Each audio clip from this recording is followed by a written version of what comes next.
Your partner comes home from work. They're upset about a coworker.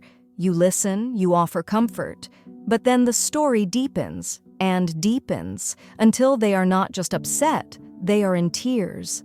Shaking voice, genuine tears. And it's not about a layoff or a harassment scandal.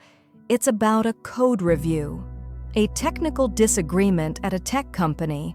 What would you do? Comfort them? Or would a red flag start waving in the back of your mind asking, why is this affecting you this deeply?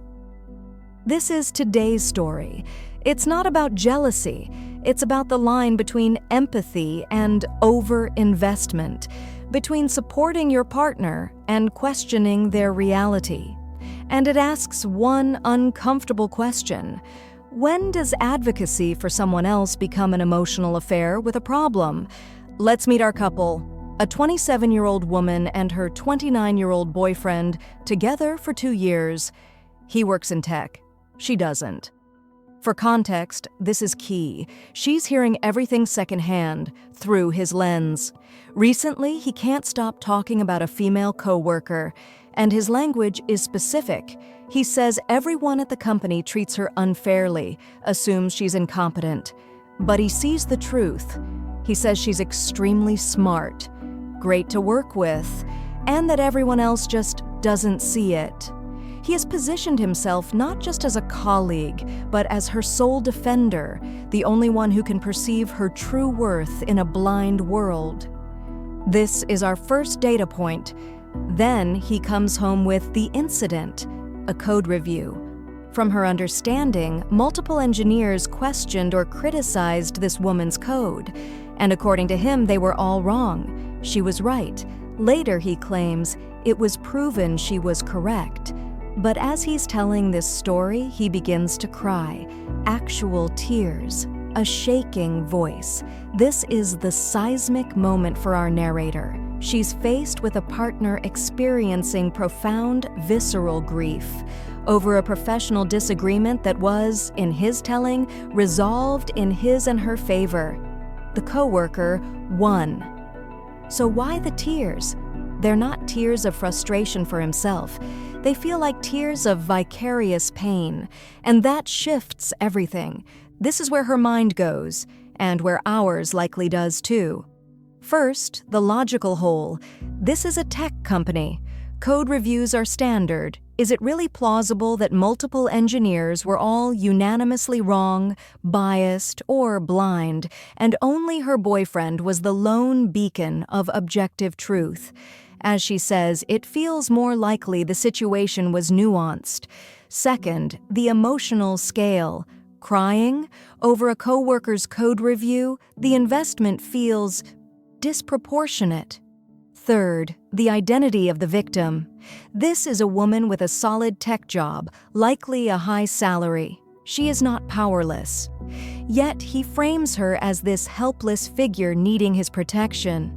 Our narrator isn't feeling jealousy about attraction. She's feeling discomfort about this white knight narrative he's authored for himself. She voices her concern. She tells him she thinks he's being dramatic, that his intensity makes her uncomfortable. She suggests that maybe if multiple people questioned the work, they weren't all acting out of bias. Maybe he doesn't see the full picture. His reaction? Devastation. He feels attacked, uncared for. He accuses her of not respecting his value of justice, of standing up for the underdog. Now, they're at an impasse. He is hurt, claiming a moral high ground. She is unsettled, standing on what she sees as the bedrock of logic and appropriate boundaries.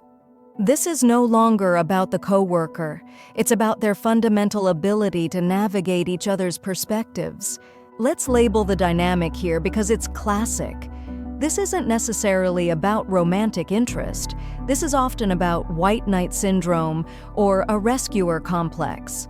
The person gets a profound sense of purpose, identity, and moral superiority from defending someone they perceive as wronged. The cause becomes their passion. But the real relationship often suffers because that emotional energy is being siphoned elsewhere. The partner isn't just seeing tears over code, they're seeing their boyfriend find a deep, motivational purpose in another woman's career struggles.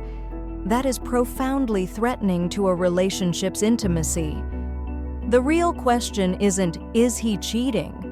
It's, why does saving her mean so much to him, and what role is that playing in our relationship? So, Reddit, the verdict is yours.